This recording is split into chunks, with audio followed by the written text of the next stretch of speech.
फिर आप structure of glucose देखते हैं। स्ट्रक्चर ऑफ ग्लूकोज में क्या है, एनोमर्स। एनोमर्स क्या है, the alpha and beta cyclic form of D glucose are known as anomers. Alpha and beta cyclic form कौन सी है वो देखते हैं। The differ from each other in the configuration of around carbon number 1 known as anomeric carbon.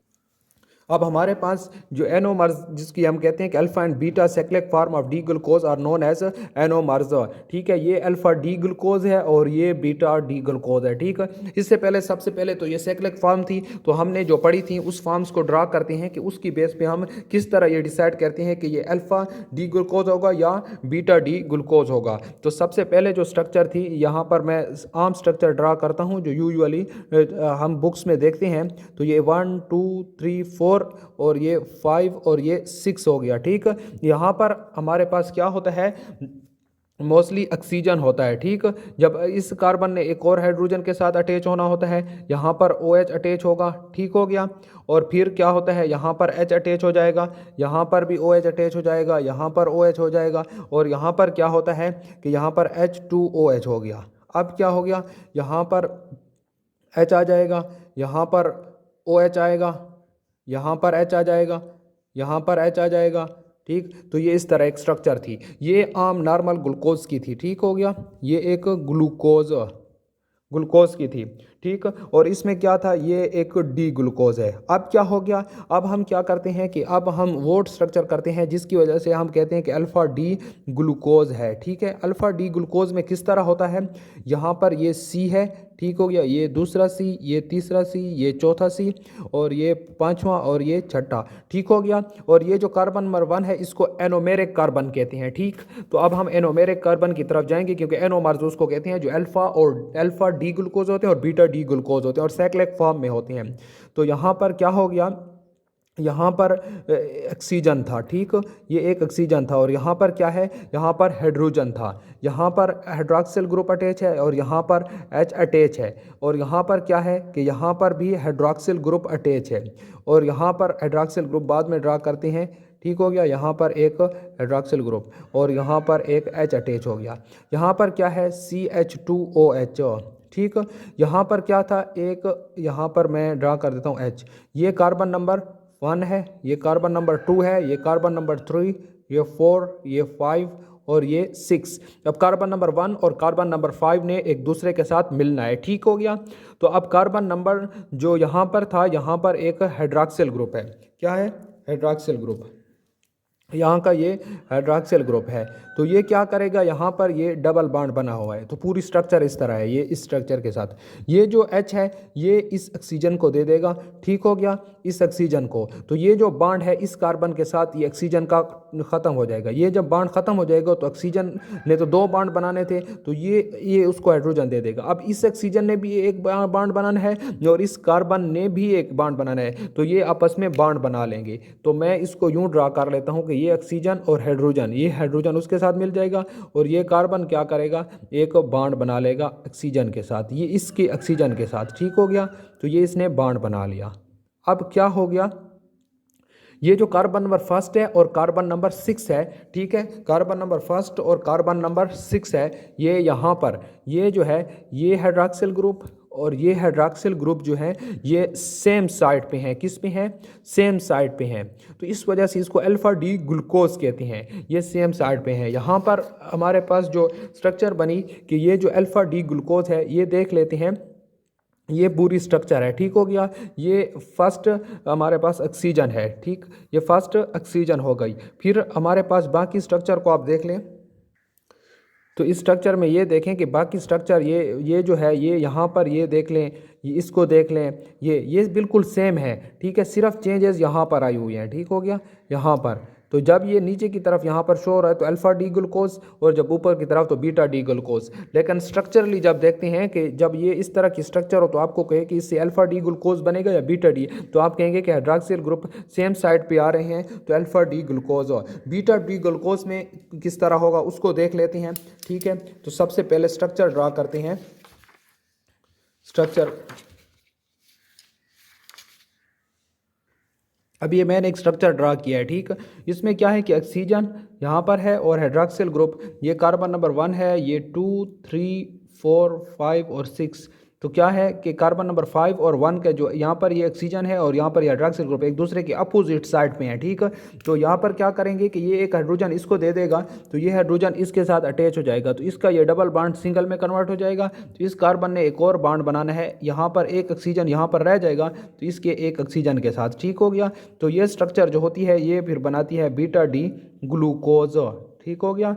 यहाँ पर ये जो फर्स्ट कार्बन है इसका नाम है एनोमेरिक कार्बन, ठीक है। तो एनोमेरिक कार्बन जो होती है उसकी आप उसको देख लेते हैं कि उसका जो कार्बन है वो ऑक्सीजन के साथ कौन से साइड पे बॉन्ड बना रहे हैं। फिर आप क्या करते हैं कि यहाँ पर जो कार्बन नंबर 5 है उसके हाइड्रॉक्सिल ग्रुप को देखते हैं। अगर वो सेम साइड पे हैं, जिस तरह ये सेम साइड पे हैं तो अल्फा डी, और अगर अपोजिट साइड पे हैं तो बीटा डी ग्लूकोज हो जाएगा, ठीक हो गया। यहाँ पर ये बात खत्म। अब इसमें क्या है कि टेट्रोमेराइजेशन या enolization, the shifting of hydrogen atom from one carbon atom to another to produce enediol is known as tautomerization. Tautomerization में क्या होता है कि एक कार्बन से दूसरे कार्बन की तरफ हाइड्रोजन एटम शिफ्ट हो जाते हैं, तो इससे क्या पैदा होते हैं, एनोडायोल्स, और इसको क्या कहते हैं, इनोलाइजेशन या टेट्रोमेराइजेशन। ये किन के दरमियान पाई जाती है ये देख लेते हैं। तो ये यहाँ पर ये एक डी ग्लूकोज है, ये डी फ्रक्टोज डी मैनोज है, ठीक, और ये इससे एनिडायोल्स बना है, ठीक है। यहाँ पर ये जो आर है इसका मतलब है कि इसके साथ और 3 कार्बन है, इसके साथ भी और 3 कार्बन है, और इसके साथ भी। हमने फर्स्ट 3 कार्बन लिए हुए हैं, ठीक हो गया।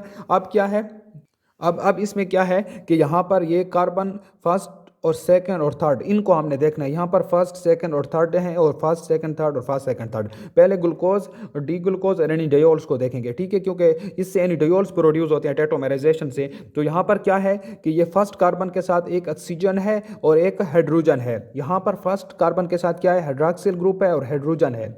यहाँ पर सेकंड कार्बन के साथ क्या है, हाइड्रॉक्सिल ग्रुप है और हाइड्रोजन है, ठीक है। तो यहाँ पर जो सेकंड कार्बन है उसके साथ क्या है, एक हाइड्रॉक्सिल ग्रुप है, हाइड्रोजन नहीं है, ठीक। तो ये शिफ्टिंग ऑफ हाइड्रोजन हुई है, ठीक है। ऑक्सीजन वहाँ पर, यहाँ पर भी एक इसके साथ अटैच है, इसके साथ भी एक ऑक्सीजन, यहाँ पर भी वही है, सिर्फ शिफ्टिंग ऑफ हाइड्रोजन हुई है कि यहाँ पर ये एक हाइड्रोजन है और एक हाइड्रॉक्सिल ग्रुप था, तो यहाँ पर तो ये शिफ्टिंग ऑफ हाइड्रोजन इसको कहते हैं। अब यहाँ पर देखें कि इस कार्बन के साथ 2 हाइड्रोजन एटम अटैच हैं और एक हाइड्रॉक्सिल ग्रुप, लेकिन यहाँ पर देखें एक हाइड्रोजन एटम है और एक हाइड्रॉक्सिल, तो वैसा है लेकिन यहाँ पर एक है। तो ये एक हाइड्रोजन जो है ये फिर शिफ्ट हो गया है, ठीक है, इसकी शिफ्टिंग हुई है। यहाँ पर देखें कि ये कार्बन के साथ ऑक्सीजन था लेकिन यहाँ पर हाइड्रॉक्सिल ग्रुप है, वही हाइड्रोजन जो है वो इस कार्बन को शिफ्ट हो गया है यहाँ पर, या इस कार्बन को शिफ्ट होकर ये प्रोड्यूस किया, तो ये एनिडायोल। इससे यहाँ पर देखें कि इस कार्बन के साथ एक ऑक्सीजन है और एक हाइड्रोजन, यानी एक हाइड्रोजन है। यहाँ पर देखें कि एक हाइड्रोजन एक्स्ट्रा आया हुआ है, ठीक है। ये हाइड्रोजन एक्स्ट्रा कहाँ से हुआ है, ये जब हाइड्रोजन यहाँ का ये हाइड्रोजन यहाँ पर चला जाता है तो ये फिर यहाँ पर एनिडायोल्स प्रोड्यूस करता है। हम कह सकते हैं ये जो डी ग्लूकोज से एनिडायोल्स बना है, तो यहाँ पर क्या हुआ है कि ये हाइड्रोजन इस कार्बन के ऑक्सीजन के साथ शिफ्ट हुआ, तो इससे एनिडायोल्स बना। इसमें क्या हुआ कि यहाँ पर ये हुआ कि यहाँ पर इस कार्बन का जो हाइड्रोजन था इस ऑक्सीजन को शिफ्ट हुआ, तो इससे एनिडायोल बना। और डी मैनोज में क्या हुआ, यहाँ पर ये जो इसका इस कार्बन का ये हाइड्रोजन यहाँ पर शिफ्ट हुआ, तो इससे क्या हुआ, एनिडायोल्स बना। तो ये एनिडायोल्स हैं, ठीक हो गया, ये इनका एनिडायोल्स है। अब आगे देखते हैं, व्हेन अब रिड्यूसिंग प्रॉपर्टीज देखते हैं। The sugars are classified as a reducing and non reducing. ये बहुत इंपॉर्टेंट प्रॉपर्टी है, ठीक है। Reducing properties due to the free aldehyde और कीटो ग्रुप, ठीक है। तो आपसे कोई पूछे कि शुगर्स की रिड्यूसिंग प्रॉपर्टीज किस वजह से हैं, तो ये फ्री एल्डिहाइड और कीटो ग्रुप की वजह से हैं, फ्री कीटो और फ्री एल्डिहाइड ग्रुप की वजह से, ठीक है। ये ग्लूकोज फ्रक्टोज मैनोज जो है ये रिड्यूसिंग शुगर हैं। ये एमसीक्यूज के लिहाज से और वैसे भी आपको पता होना चाहिए कि ये ग्लूकोज फ्रक्टोज और मैनोज जो है रिड्यूसिंग शुगर हैं, और गैलेक्टोज जो है ये नॉन रिड्यूसिंग है, ठीक है। ये बहुत इंपॉर्टेंट पॉइंट है, ठीक। दूसरा मैंने बताया था कि ग्लूकोज